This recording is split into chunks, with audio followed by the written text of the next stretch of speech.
전 세계의 등산 매니아들은 히말라야의 높은 산맥만을 도전할까요? 아니요, 그렇지 않습니다. 그런 극한의 산행은 전문 장비와 전문 트레이닝을 받은 극소수의 사람들만이 도전을 합니다.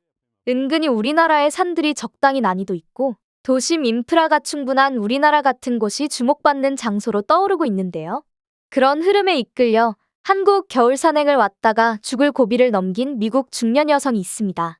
이 여성이 남긴 글이 미국 커뮤니티 사이트에 올라와서 화제가 되었는데요. 도대체 한국의 평범한 겨울산에서 무슨 일이 있었길래 죽을 고비를 넘겨야 했고 어떤 사연을 썼길래 이렇게 관심을 받았을까요? 영상을 시청하시는 시청자분들이 여기서 의문을 가지실 수 있습니다. 우리나라 산에서 그렇게 위험한 곳이 있을까? 정상적인 등반 코스를 따라가는 일반적인 등산객들은 사실 위험한 일을 겪을 일들이 별로 없죠. 하지만 지리산에 그것도 정상 등반 코스를 벗어났다면 조금은 이야기가 달라질 수 있습니다. 지금부터 같이 사연 만나보실까요?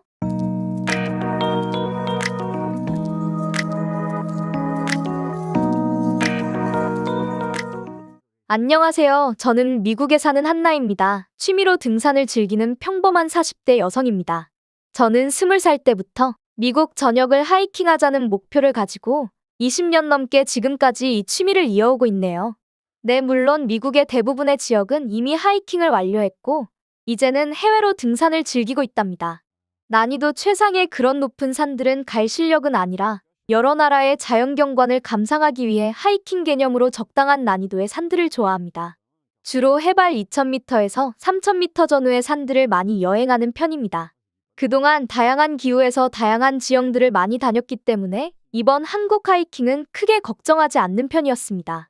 아프리카는 물론이고 남미 국가나 북미 쪽 하이킹은 사실 오지인 곳도 많고 길을 잃거나 조난을 당하면 곧바로 생명을 잃을 수 있는 곳들이기 때문에 철저하게 GPS 같은 장비를 챙기고 가벼운 군용 비상식량도 챙겨서 하이킹을 다녔습니다.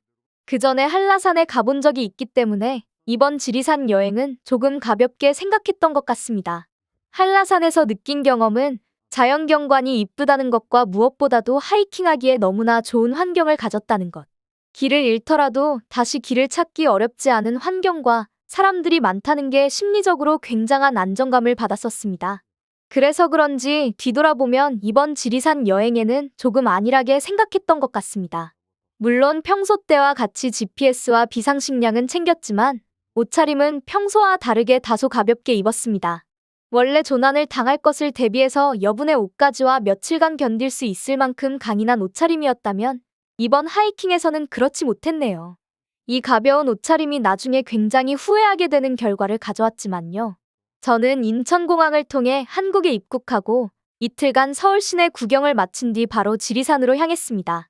물론 저희 하이킹 철학과 맞게 노고단 절경이 그렇게 유명하다고 하여 그쪽으로 향했죠. 많은 사람들이 산의 중턱까지는 차량으로 이동해서 그 뒤에 등산을 하는 것 같았지만 저는 처음부터 천천히 그리고 꾸준히 등산을 시작했습니다. 거의 정상까지 찻길이 이어져 있어서 생각보다 쉽게 정상에 도달했습니다. 정상에서 잠시 쉬고 멋진 경치도 감상하고 하산 준비를 했습니다.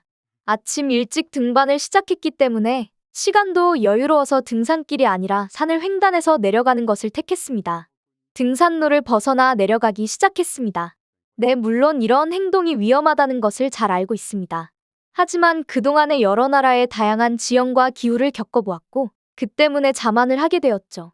그렇게 거친 자연을 헤집고 천천히 내려가기 시작했습니다. 그런데 생각보다 산이 굉장히 넓었고 고개를 넘으면 또 다른 고개가 나오고 그러다가 계곡이 나와서 계곡을 따라갔는데 갑자기 계곡이 끊기고 또 다른 봉우리가 나오는 미로 같은 곳이라는 것을 깨닫는 데는 얼마 걸리지 않았습니다. 당황하지 않으려고 노력했습니다.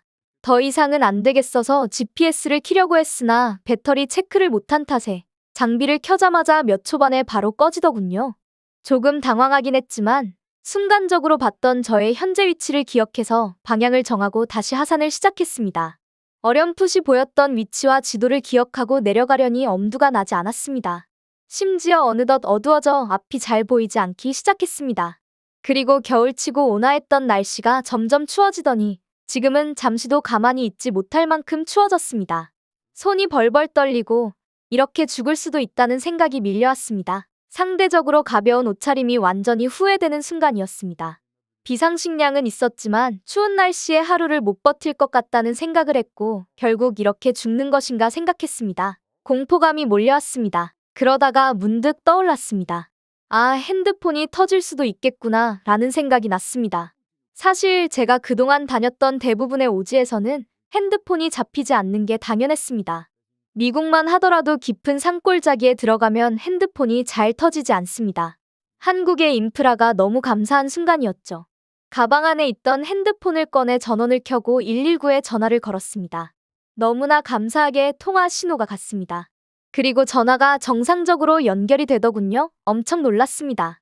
제가 한국어를 할 줄 몰라서 일단은 영어로 말을 하니 전화 받는 119 대원이 천천히 얘기를 해달라고 하더군요. 어느 정도 대화가 되는 느낌이었습니다.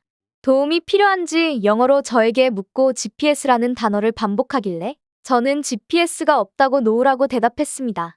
그렇게 여러 차례 GPS, 노우가 반복되고 그러다가 전화기 너머로 핸드폰의 GPS를 내가 켜도 돼 라는 완벽한 영어 문장으로 말을 걸어왔습니다. 아마 주변에서 도움을 준 것 같습니다. 그래서 저는 아, 그런 뜻이었구나 알아차렸습니다. 바로 예스를 몇 번이고 외쳤는지 모르겠습니다. 스마트폰에는 GPS가 기본적으로 장착이 되어 있다는 것도 까맣게 잊고 있었나 봅니다. 저는 도움이 필요하고 길을 잃었다며 최대한 쉬운 문장으로 얘기하려고 노력했습니다. 다행히 119 신고 접수받는 분은 제 얘기를 다 이해하는 듯 했고 GPS를 통해 제 위치 정보를 가지고 저를 구조하러 올 것이라는 믿음을 가지는 수밖에 없었습니다. 저는 그 자리에서 움직이지 않고 울면서 구조를 기다렸습니다. 놀랍게도 그동안 20년간 하이킹을 하면서 이런 경험은 처음이었습니다. 하필 처음으로 방심했던 곳에서 방심한 것에 대해서 벌이라도 주듯 어떻게 이런 일이 생겼는지 머릿속으로 되뇌이고 되뇌었습니다. 그렇게 추위 속에서 오들오들 떨면서 구조를 기다리고 있었습니다.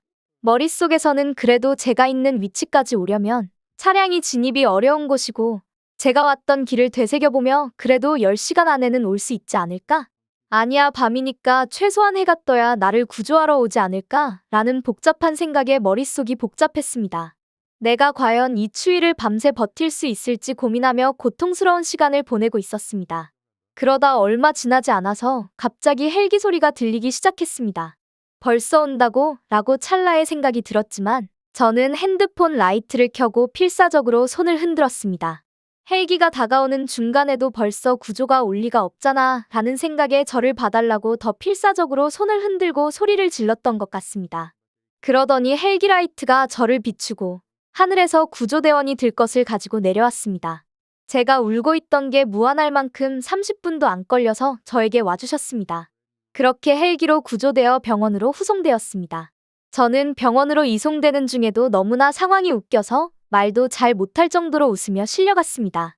구급대원들에게 감사하다는 인사를 드릴 때도 너무나 웃음이 나서 제대로 말을 하지 못했던 기억이 있네요. 구급대원들이 저를 이상한 눈빛으로 보긴 했지만 웃음을 멈출 수 없었습니다. 남미나 아프리카, 아니 미국만 되었어도 저는 당장 얼어 죽었을 처지였는데 여기서는 말도 안 되는 속도로 구조가 되었다는 사실이 황당하면서 웃기고 기쁘고 복잡한 감정이었기 때문입니다.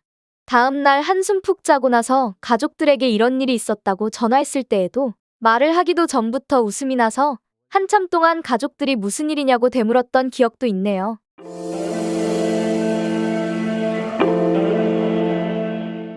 오늘 사연의 주인공인 한나는 20년 넘게 하이킹을 즐긴 베테랑임에도 불구하고 한국에서 조난을 당했습니다. 그런데 이게 웬걸? 초스피드 구조작전에 그만 깜짝 놀라버린 건데요. 자신이 죽을 수도 있다고 생각해서 온갖 생각을 다 하고 있었더니 믿을 수 없는 속도로 구조를 당했네요. 오늘의 사연은 여기까지입니다. 영상이 재미있으셨다면 좋아요, 구독 부탁드립니다. 다음에도 재미있는 내용으로 찾아뵙겠습니다. 감사합니다.